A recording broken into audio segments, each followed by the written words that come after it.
ನಮಸ್ಕಾರ ವೀಕ್ಷಕರೇ, ಸ್ಟಾರ್ 74 ನ್ಯೂಸ್ಗೆ ಸ್ವಾಗತ. ನಾನು ಎಂ ಮಗಳಗಟ್ಟಿ. ರುಕ್ಮಿಣಿ ಮಹಿಳಾ ಮಂಡಳದವರಿಂದ ಭೋಗಿ ಬಾಗಿಣಿ ಸಮಾರಂಭ ಬಾಳಿಕಾಯಿ ಓಣಿ ಶ್ರೀ ನಾಮದೇವ್ ಹರಿಮಂದಿರದಲ್ಲಿ ರುಕ್ಮಿಣಿ ಮಹಿಳಾ ಮಂಡಳದವರಿಂದ ಸಂಕ್ರಾಂತಿ ಅರಿಶಿಣ ಕುಂಕುಮದ ಕಾರ್ಯಕ್ರಮ ನಿಯಮಿತ 60 ಸದಸ್ಯ ಸುಮಂಗಲಿಯರಿಗೆ ಭೋಗಿ ಬಾಗಿಣ ಸಮಾರಂಭ ಕಾರ್ಯಕ್ರಮ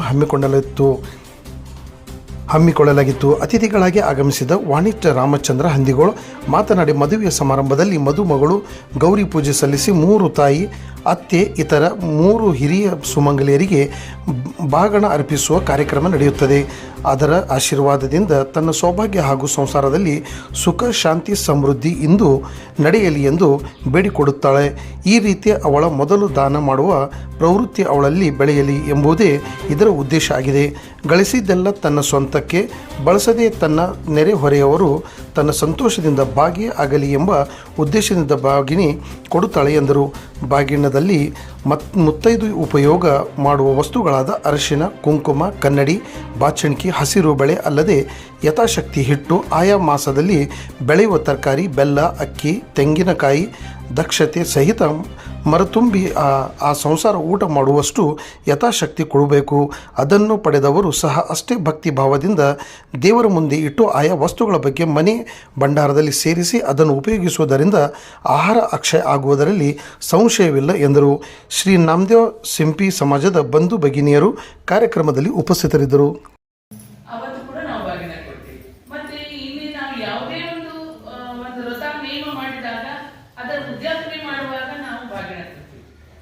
ಬಾಗಿಣ ಇದು ಒಂದು ಸೌಭಾಗ್ಯದ ಸಂಕೇತ.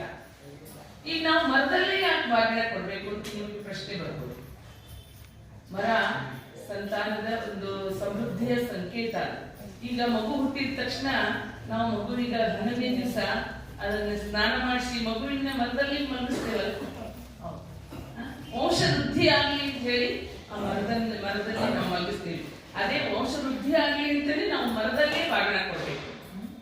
ಬಾಗಿಣದಲ್ಲಿ ಇಡುವಂತಹ ಎಲ್ಲ ಒಂದು ಸಾಮಾನ್ಯದ ಪ್ರತಿಯೊಂದು ಸೌಭಾಗ್ಯ, ಅರಿಶಿಣ, ಕುಂಕುಮ, ಮಾಂಗಲ್ಯ, ಬಳೆ ಇವೆಲ್ಲ ಒಂದು ಸೌಭಾಗ್ಯದ ಸಂಕೇತ.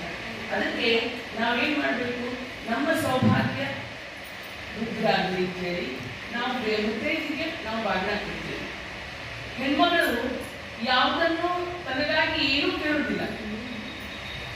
ಏನು ಮಕ್ಕಳ ಸಲುವಾಗಿ, ಯಜಮಾನ ಸಲುವಾಗಿ ಎಲ್ಲ ಕೇಳ್ತಿರ್ತಾಳೆ. ಸ್ವಾರ್ಥ ಇರುವುದೇ ಇಲ್ಲ ಹೆಣ್ಮಗಳಿಗೆ. ಅವಳು ಇದನ್ನ ಬಾಗಿಣ ಮಾತ್ರ ಅವಳಿಗೆ ಇಸ್ಕೊಳ್ಳೋದು ಅಷ್ಟೇ ಧನ್ಯತಾ ಭಾವ ಇರ್ತದೆ, ಕೊಡೋದು ಕೂಡ ಅಷ್ಟೇ ಧನ್ಯತಾ ಭಾವ ಇರ್ತದೆ, ಅಷ್ಟು ಆನಂದ ಇರ್ತದೆ ಅವಳಿಗೆ. ಈಗ ನಿಮ್ಮನ್ನೇ ನೋಡಿದ ಖುಷಿ ಅನಿಸ್ತದೆ. ಈಗ ಒಂದು ಬಾಗಿನ ಕೊಡೋದು ತಗೊಳ್ಳೋದು ಅಂತಂದ್ರೆ ಎಷ್ಟು ಅಲಂಕಾರ ಆಗಿ ಬಂದಿದ್ದೀರಿ, ಎಷ್ಟು ಚಂದ ತಯಾರಾಗಿ ಬಂದಿದೆ. ಇದರ ಮೇಲೆ ನಮ್ಮಲ್ಲಿ ನಾವು ಎಷ್ಟು ಇದು ಅಂತ ನಮಗೆ ಖುಷಿ ಅನಿಸ್ತದೆ. ಹಾಗೆ ಈ ಬಾಗಿನಕ್ಕೆ ಬಹಳ ಮಹತ್ವ ಇದೆ. ಒಂದೇನಿದೆ, ಇವೆಲ್ಲ ನಾವು ಕಾರ್ಯಕ್ರಮ ನಾವು ಮಾಡ್ತೀವಿ. ಈಗ ಸಂಸ್ಕಾರ ಏನಿದೆ, ನಾವು ಮನೆಯೊಳಗೆ ನಾವು ಮಾಡಿದ್ವಿ ಅಂತಂದ್ರೆ ನಮ್ಮ ಮಕ್ಕಳಿಗೆ ಅದು ಗೊತ್ತಾಗ್ತದೆ. ನಮ್ಮದೇನು ಸಂಸ್ಕಾರ, ನಾವು ಯಾಕೆ ಮಾಡಬೇಕು. ಈಗಿನ ಒಂದು ಪಾಶ್ಚಾತ್ಯದೊಳಗೆ ಅದೆಲ್ಲ ಮಕ್ಕಳು ಮರಿತಾ ಇದ್ದಾರೆ. ಇದನ್ನ ನೀವು ಮಾಡೋದ್ರಿಂದ ನಿಮ್ಮ ಮಕ್ಕಳಿಗೆ ಅದು ತಿಳಿತದೆ. ಯಾಕೆ ಮಾಡಬೇಕು, ನಮ್ಮ ತಾಯಿ ಯಾಕೆ ಮಾಡ್ತಾ ಇದ್ದಾಳೆ, ಇದ್ರ ಉದ್ದೇಶ ಏನು, ನಾವು ಮಾಡ್ತಾ ಮಾಡ್ತಾ ಮಕ್ಕಳಿಗೂ ತಿಳಿಸ್ಕೊಡ್ಬೇಕಾಗ್ತದೆ. ಮುಂದೆ ಕೂಡ ಅದು ಅವ್ರ ಪರಂಪರೆಯನ್ನ ಬೆಳೆಸ್ಕೊಂಡು ಬರ್ಬೇಕಲ್ಲ, ಆ ಒಂದು ಉದ್ದೇಶಕ್ಕೆ ಇದನ್ನ ಮಾಡ್ತಾ ಇದ್ದೇವೆ. ಅಕಸ್ಮಾತ್ ನೀವು ಆ ಬಾಗಿಲಲ್ಲಿ ಇರುವಂತಹ ಸಾಮಾನು ಆ ಸಂದರ್ಭಕ್ಕೆ ತಕ್ಕಂಗೆ ಇರ್ತದೆ. ಒಂದು ಈ ಗೌರಿ ಪೂಜೆ ಮಾಡುವಾಗ ಅದರಲ್ಲಿ ಸೀರೆ, ಕುಸ, ಕಾಯಿ, ಅರಿಶಿಣ, ಕುಂಕುಮ, ಬಳೆ ಅದನ್ನೆಲ್ಲ ಇಡ್ತೀವಿ. ಆಮೇಲೆ ಇದು ಯಥಾಶಕ್ತಿ ಮಾಡುವಂತಹದ್ದು. ಇದು ದಾನದ ಸಂಕೇತ. ಈಗ ನಾನು ಸೀರೆ ಉಟ್ಕೋತೀನಿ, ನಾನು ತಗೋತೀನಿ, ನನಗೆ ಬೇಕೆಲ್ಲ ನಾನು ತಗೋತೀನಿ. ಆದ್ರೆ ನನ್ನಂತೆ ಮತ್ತೊಬ್ಬರಿಗೂ ನಾನು ಅದನ್ನು ಕೊಡಬೇಕು ಅನ್ನೋ ಭಾವ ನಮ್ಮಲ್ಲಿ ಹುಟ್ಟುತ್ತದೆ.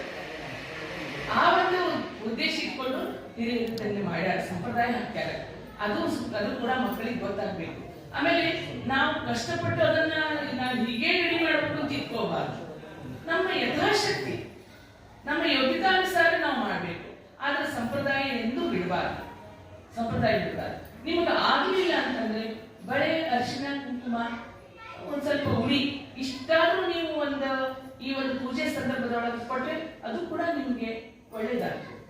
ಆಮೇಲೆ ನೀವು ಏನು ಸಂಪಾದನೆ ಮಾಡಿರ್ತೀರಿ ಅದರೊಳಗೆ 10% ಅಂತ ನೀವು ದಾನಕ್ಕೆ ತೆಗೆದಿಟ್ರೆ ನಿಮ್ಗೆ ಅದು ಸಂಸ್ಕಾರ ಆ ಮಕ್ಕಳಿಗೂ ಕೂಡ ಅದು ಬರ್ತದೆ.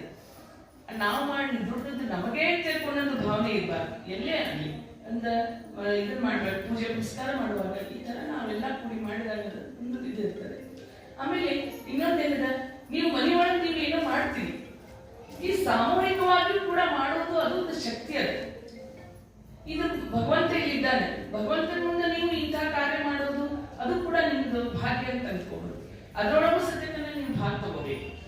ಮನೆಯೊಳಗೆ ಮಾಡೋದಂತ ಅದು ಸರಿ, ನೀವು ದೇವಸ್ಥಾನ ಮಾಡ್ಲಿಕ್ಕೂ ಅಷ್ಟೇ ಮಹತ್ವದ. ಅದರೊಳಗೂ ಭಾಗ ತಗೋಬೇಕು. ಇಂತಹ ಒಂದು ಕಾರ್ಯದೊಳಗೆ ನೀವು ಎಲ್ಲರೂ ಇದನ್ನ ತೊಡಗಿಸ್ಕೋಬೇಕು. ಮನೆಯೊಳಗ ನೀವು ಸ್ತೋತ್ರಗಳನ್ನು ಹೇಳ್ಬೇಕು. ಶಂಕರಾಚಾರ್ಯರು ಈಗ ವೇದ ಅಧ್ಯಯನ ಎಲ್ಲ ಇಂತಹ ವೈದಿಕರಿಗೆ, ಆದ್ರೆ ಸಾಮಾನ್ಯ ಜನರಿಗೆ ಅಂತ ಶಂಕರಾಚಾರ್ಯ ಸ್ತೋತ್ರಗಳನ್ನು ಬರ್ತಾರೆ. ಆ ಸ್ತೋತ್ರಗಳೊಳಗ ಎಲ್ಲ ವೇದ ಉಪನಿಷತ್ ಶಕ್ತಿಯನ್ನ ಅದರೊಳಗೆ ತುಂಬ್ಯಾರ. ಅದಕ್ಕೆ ಅಂಥದೆಲ್ಲ ಕಲ್ಕೊಡ್ರಿ. ಈಗ ನಾ ಹೇಳಿದ್ನೆಲ್ಲ ಗೌರಿ ದಶಕ ಶಂಕರಾಚಾರ್ಯ ಬರ್ದಿದ್ದೆ. ಅದು ನಾನು ಶಂಕರಾಚಾರ್ಯ ಬರ್ದಿದ್ದೆ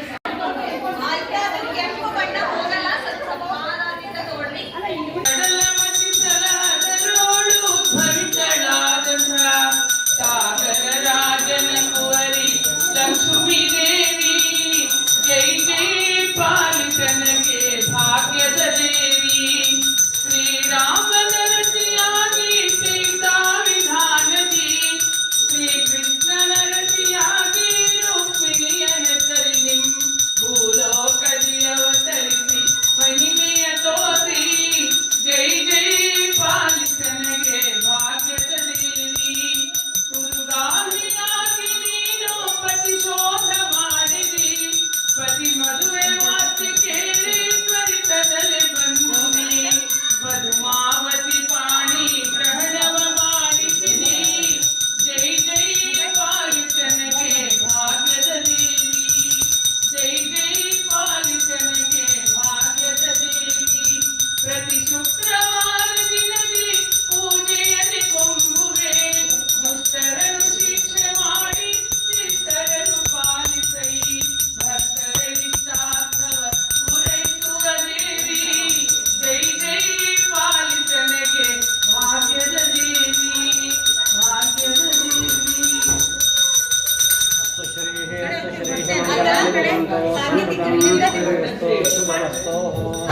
ಈಗ ಸಾಂಕೇತಿಕ ನೈವೇದ್ಯ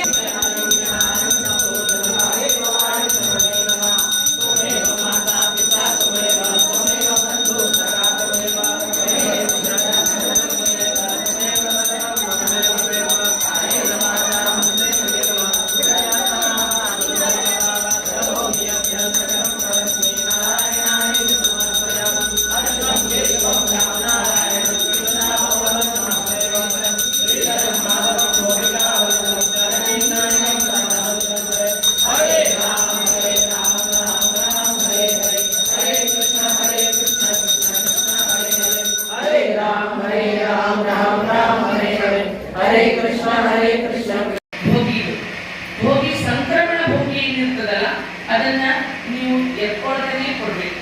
ಯಾಕೆ ಅಂತಂದ್ರೆ ಅವಳು ಅವತ್ತು ಭೋಗಿ ದಿವಸ ಎಲ್ಲ ಸೌಭಾಗ್ಯದ ವಸ್ತುಗಳಲ್ಲಿ ಅಡಿಗೆ ಹಚ್ಕೊತಾಳೆ, ಹೂ ಮುಟ್ಕೊತಾಳೆ, ಎಲ್ಲ ಎತ್ಕೋತಾಳೆ, ಎಲ್ಲ ಮಾಡ್ತಾಳೆ.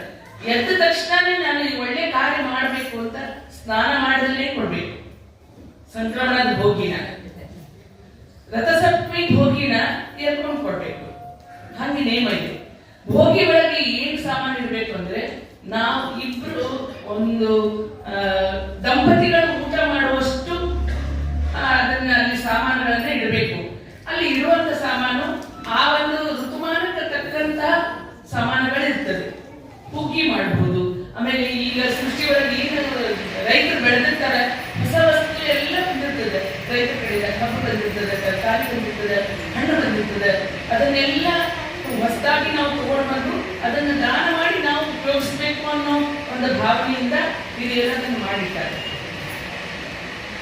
ಅದಕ್ಕೆ ಈ ಭೋಗಿ ಭಾಗದ ಮಹತ್ವ ನಿಮ್ಗೆ ಗೊತ್ತಾಗಬೇಕು ಅನ್ನೋದಕ್ಕೆ ಎಳ್ಳು ಬೆಲ್ಲ ಅದೆಲ್ಲ ನಿಮ್ಗೆ ಗೊತ್ತದ.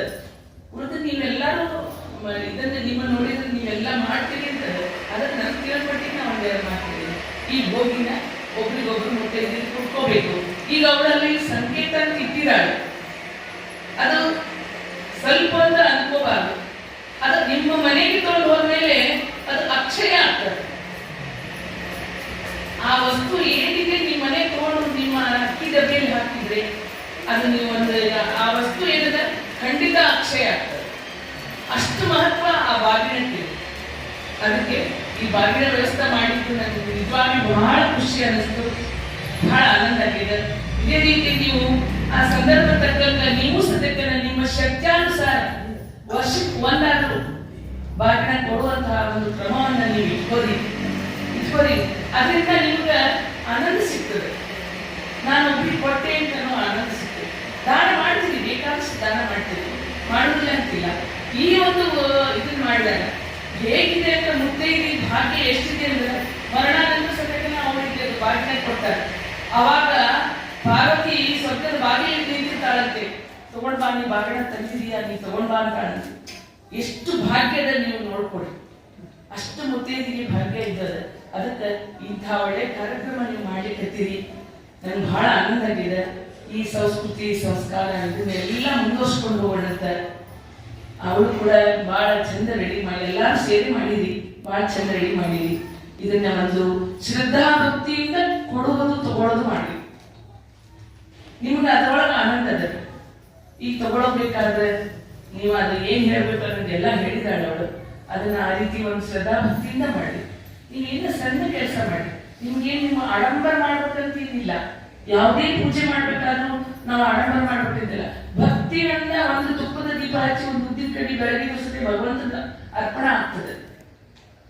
ನನಗೆ ಇವತ್ತು ಅದಿಲ್ಲ, ಹೂವಿಲ್ಲ, ಹಣ್ಣಿಲ್ಲ,